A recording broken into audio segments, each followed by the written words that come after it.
Hey guys, Mark Allen, BHSpringSolutions LLC and BHSpringSolutions.com. Thank you for joining us again for another session of High Power University. And we are still adding to the Wikipedia article about the Browning High Power that is available at least as of April 27th, 2020. And we have gone all the way down to, we're in the section called variants. And we're going to connect a lot of different things in this section that are disconnected in this article actually. This session could also be considered and called what's a high power, what's not a high power. The section that we're at, we finished the last session talking a lot more in depth about the safety fast shooting system, or the fast safety. We're down to the section that says the BDA and the BDAO. This is not a high power, and it really doesn't even belong in this article, frankly. The next, we are going to come back and talk about that handgun though, however, because it does have some real connections to the high power, but there's nothing about it almost that is, it's not a high power.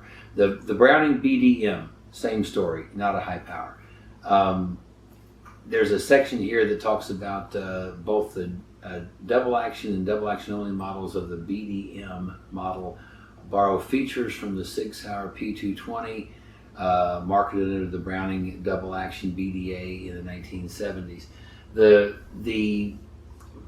This BDA they're talking about here is a different BDA than two paragraphs up where it says the BDA and the BDAO. These two are also two different handguns. The one that we just mentioned there that has kinship of the SIG P220 and the BDA, I believe it was made in the BDA 45, a BDA 38 Super maybe, and maybe in a 9mm too. This was a SIG P220.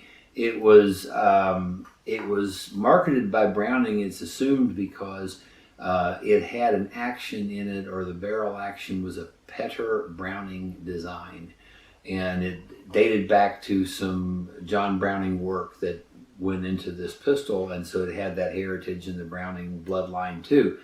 But that again is not a high power, and it's not about the high power. And that same section there, the Beretta Cheetah also has also been marketed by Browning under the name BDA 380. Now, this paragraph actually has some connections to the high power and the high power modifications as we know it today, but these two, the BDA 45 or Browning double action and the BDA 380, these are, again, two different handguns by two different designers. We're going to come back to that. What is a high power? The next several sections talks about what is a high power. We're going to go to these, then we're going to come back to the variants or whatever they're talking about here that are in this high power article. We're going to talk about exactly what are those handguns and how may they have a connection with the high power, because they do faintly. It says the Rosario, and I haven't heard it called that much. We know it as the FM90 or the FM95. I have here an FM95 Detective. It's the short barrel version of the FM95 full-size high power, manufactured in FM, or they were, not anymore. The Rosario is an almost exact copy of the Mark II intended for Argentine and Latin American sales. The FM90 was an export-based model based on the Mark II, but with a Colt-style slide without the characteristic beveled front end, first made in 1990. So what they're talking about there is, you take a look at the profile of the front of the slide and frame combination here, or the slide of the 1911, and then the shorter version here of the FM95 Detective. The full-size FM95s or FM90s, they have a similar front profile of the 1911. This was, we've always been told, was licensed production from FN in Belgium that happened in Argentina, where they actually helped the Argentines with tooling and sent specialists that oversaw the factory in Argentina. This is the FM95. This incorporated the Mark III features of the FN and Browning high power Mark III. The drop safety sear lever, the straightened barrel feed ramp, ambidextrous safety. These things, 3-dot dovetailed sights with the Browning Mark III dovetail sight cuts, that also happened on the FM95 versions. So that makes those handguns particularly easy for press in, press out for high power or Browning Mark III sights. I'm talking about the FM95s. Continuing in this particular section, about third line down, again about the FM90 and FM95, it says the FM95 was the current export model until 2002, based on the Mark III, also the Colt style slide. The last models until 2010 are the M02AR modernized version of the M95 with a new single action system by Fabrique Nationale. Those are rare in the United States. I don't know that I've ever seen one. And the M03AR, not dated 2003 as it would seem, actually a 40 Smith & Wesson version with their detective versions. And again,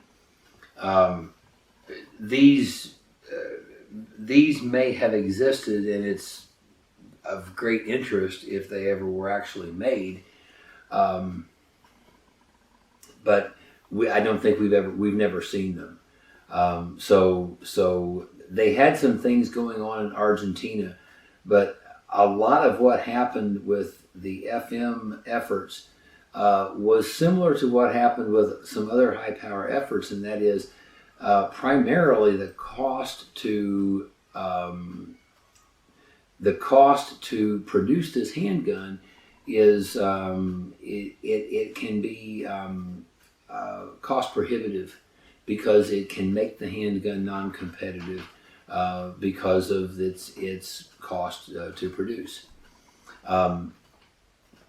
The interesting thing about the Argentines, and this is an interesting thing that we found in our research about the Argentine models, is there was actually a Browning high power compact that was made, and about 500 of them were made.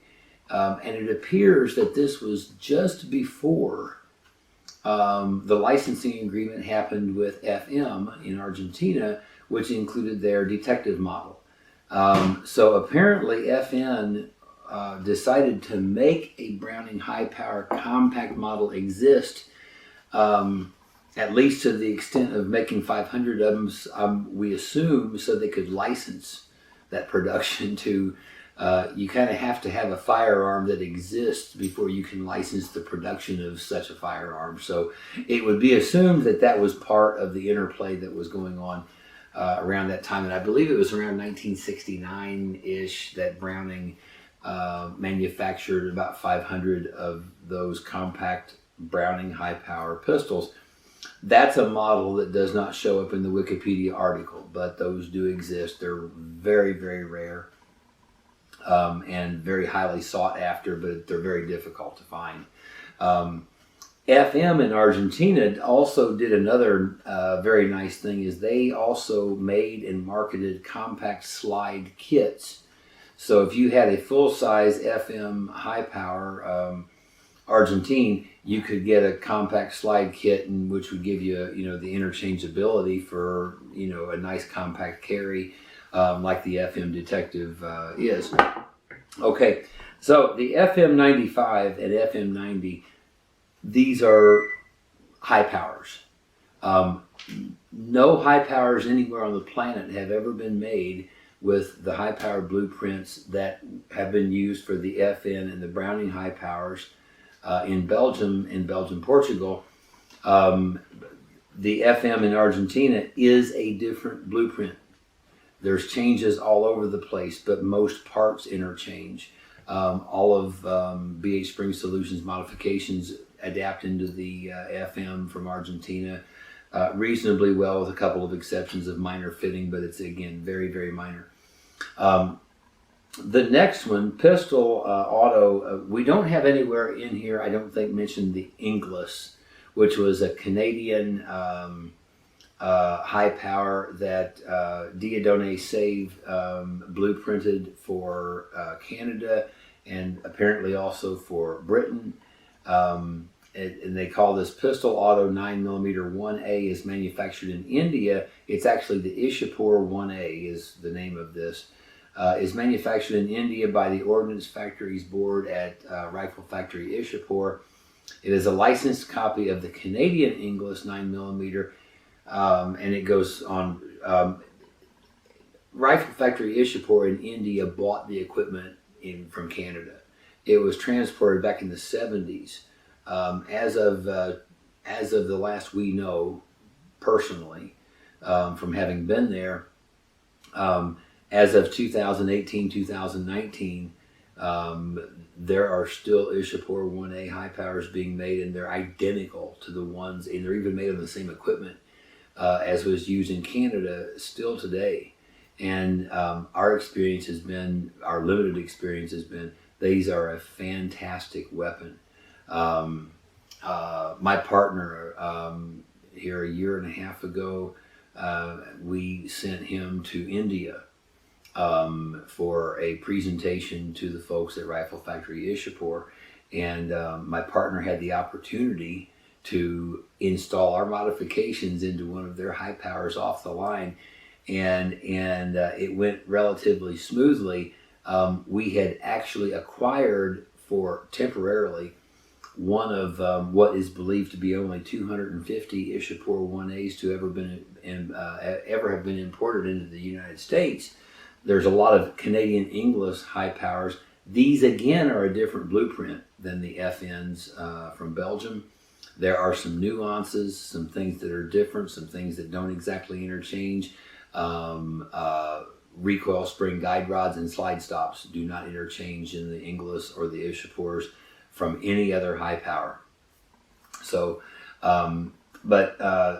fantastically built high powers, both the Canadian version and the Indian version. The Detective, I want to skip this part. I've already told you about that. The Detective is just the compact version of 2 paragraphs up. The Arcus 94, that would be one of these. It talks here about the Bulgaria as being an unlicensed clone. It was actually kind of an extension and a modification of the Kareen Mark II and III, and we're going to talk a little bit more in depth about those as well. And I'm going to come back up and again talk about several of these and some ones that are missing. The last entrant here, the MA-5 Mark I, is a variant of the high power adopted by the Tatmadaw. This is apparently somebody in Burma or the country of Burma. And I have no background with this one and to know about this one at all. Obvious omissions here are the FEG high powers that were made in Hungary. These are legitimate high powers. They don't blueprint match any other high powers anywhere, but these are legitimate high powers, and it's believed that they were originally licensed by FN. It would appear that they had modified blueprints similar to like Argentina had. fantastic high powers generally. The FEGs in Hungary had some extremely interesting and broad margins and tolerances in the way that they passed production through. And some broad margins and tolerances. I've said for a while that their final fit and finish people must have been incredibly talented, because they really did a job of making nice handguns, but their fit and finish work had to be creative sometimes. So FEG in Hungary went bankrupt, and their leftover frame and slide stock, which apparently was a lot of this stuff, was sold off in 3 different directions when they went bankrupt. Some of it was sold to Israel, some of it was sold to the United States, some of it was sold to Germany. The Israel turned the FEG frame and slide stock that they bought, they turned that into the Carine Mark I. In the United States, that became the Charles Daly High Power, and in Germany, that became the Mauser 80SA. So they got this raw frame and slide stock, and then they machined these parts in the locations where they did, the US or Israel or Germany. And of those, from what I've seen, the Carine Mark I, from what I have seen come through our service center, was probably the most expertly well done high power clones using that frame and slide stock. Probably my second best shot would be the Charles Daly. Those are pretty good as well. The fit, the finish, and everything, no complaints that way either. The Mauser 80SAs are very respectable. The FEG finished product, again, we've had identical FEG pistols get identical modifications and have no fitting requirements in one, and 2, 3, 4, 5 fitting requirements in another one that looks like identical pistol, same generation, everything is the same. Not major fitting problems, but just minor fitting problems all over the place, and it just looks like broad margins and tolerances at production. That was not the case, we can say definitively, in Israel with the Carine Mark I and the Charles Daly efforts. These, we've never seen what we would call broad margins or tolerances of sizes of parts, frames, slides, and like this. So that's been our experience with the Hungarian, or the frames and slides that originated in Hungary and the FEG product. Carine